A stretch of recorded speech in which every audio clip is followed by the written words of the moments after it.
yourself in bogies. Canto 5.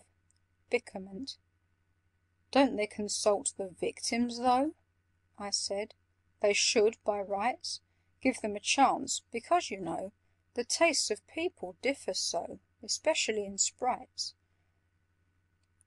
The Phantom shook his head and smiled.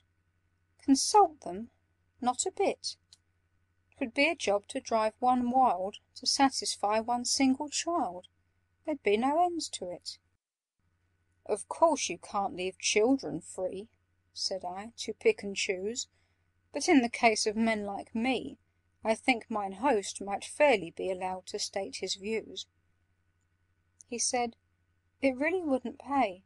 Folks are so full of fancies. We visit for a single day, and whether then we go or stay depends on circumstances.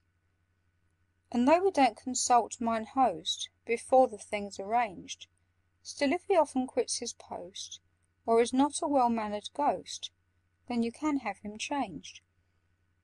But if the host's a man like you, I mean a man of sense, and if the house is not too new—" "Why, what has that," said I, "to do with ghosts' convenience?" "A new house does not suit, you know. It's such a job to trim it. But after 20 years or so the wainscotings begin to go, so 20 is the limit." To trim was not a phrase I could remember having heard. "Perhaps," I said, "you'll be so good as tell me what is understood exactly by that word." "It means the loosening all the doors," the Ghost replied and laughed. "It means the drilling holes by scores in all the skirting boards and floors to make a thorough draught. You'll sometimes find that 1 or 2 are all you really need to let the wind come whistling through, but here there'll be a lot to do." I faintly gasped, "Indeed! If I'd been rather later, I'll be bound," I added, trying most unsuccessfully to smile, "you'd have been busy all this while, trimming and beautifying." "Why, no," said he. "Perhaps I should have stayed another minute, but still no ghost that's any good without an introduction would have ventured to begin it. The proper thing, as you were late, was certainly to go, but with the roads in such a state, I got the nightmare's leave to wait for half an hour or so." "Who's the nightmare?" I cried.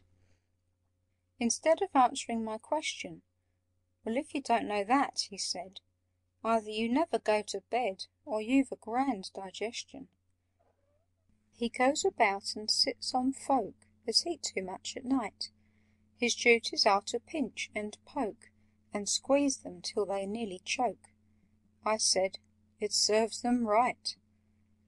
"And folk who sup on things like these," he muttered, "eggs and bacon, lobster and duck, and toasted cheese, if they don't get an awful squeeze, I'm very much mistaken."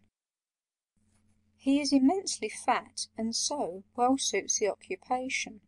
In point of fact, if you must know, we used to call him years ago the Mayor and Corporation. The day he was elected Mayor, I know that every sprite meant to vote for me, but did not dare. He was so frantic with despair and furious with excitement. When it was over, for a whim, he ran to tell the King, and being the reverse of slim, a 2-mile trot was not for him a very easy thing. So to reward him for his run, as it was baking hot and he was over 20 stone, the King proceeded, half in fun, to knight him on the spot. "'Twas a great liberty to take," I fired up like a rocket. "He did it just for punning's sake. A man," says Johnson, "that would make a pun would pick a pocket." "A man," said he, "is not a king." I argued for a while, and did my best to prove the thing, the Phantom merely listening, with a contemptuous smile. At last, when, breath and patience spent, I had recourse to smoking, "Your aim," he said, "is excellent, but when you call it argument, of course you're only joking." Stung by his cold and snaky eye, I roused myself at length to say, At least I do defy the veriest sceptic to deny that union is strength." "That's true enough," said he, "yet stay." I listened in all meekness. "Union is strength, I'm bound to say. In fact, the thing's as clear as day. But onions are a weakness."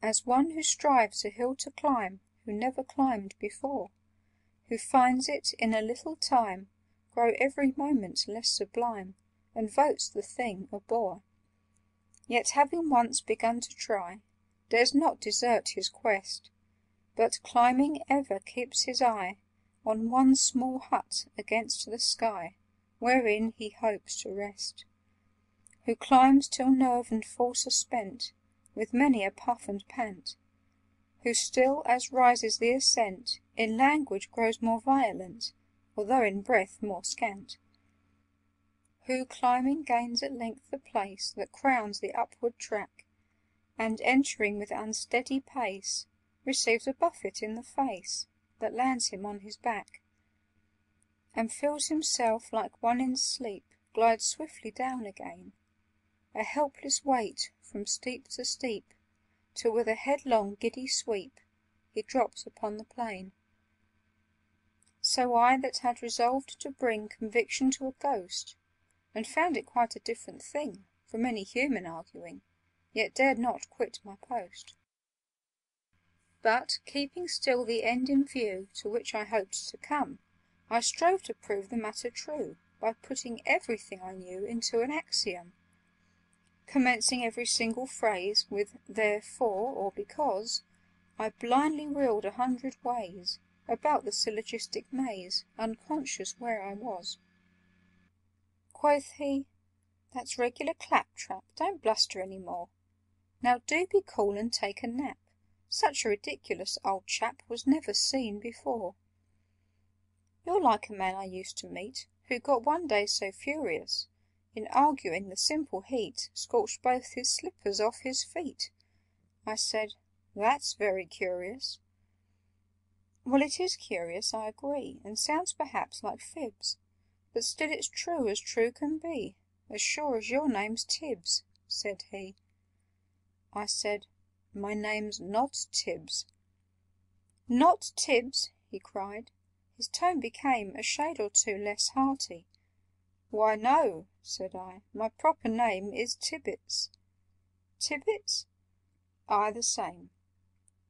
"Why, then you're not the party!" With that he struck the board a blow that shivered half the glasses. "Why couldn't you have told me so 3/4 of an hour ago, you prince of all the asses? To walk 4 miles through mud and rain, to spend the night in smoking, and then to find that it's in vain, and I've to do it all again. It's really too provoking." "Don't talk," he cried, as I began to mutter some excuse. "Who can have patience with a man that's got no more discretion than an idiotic goose? To keep me waiting here instead of telling me at once that this was not the house?" he said. "There, that'll do, be off to bed. Don't gape like that, you dunce." "It's very fine to throw the blame on me in such a fashion. Why didn't you inquire my name the very minute that you came?" I answered in a passion. "Of course it worries you a bit to come so far on foot, but how was I to blame for it?" "Well, well," said he, "I must admit that isn't badly put, and certainly you've given me the best of wine and victual. Excuse my violence," said he, "but accidents like this, you see, they put one out a little. 'Twas my fault after all, I find. Shake hands, old Turnip top." The name was hardly to my mind, but as no doubt he meant it kind, I let the matter drop. "Good night, old Turnip top, good night. When I am gone, perhaps, they'll send you some inferior sprite, who'll keep you in a constant fright, and spoil your soundest naps. Tell him you'll stand no sort of trick. Then if he leers and chuckles, you just be handy with a stick. Mind that it's pretty hard and thick, and rap him on the knuckles. Then carelessly remark, 'Old coon, perhaps you're not aware That if you don't behave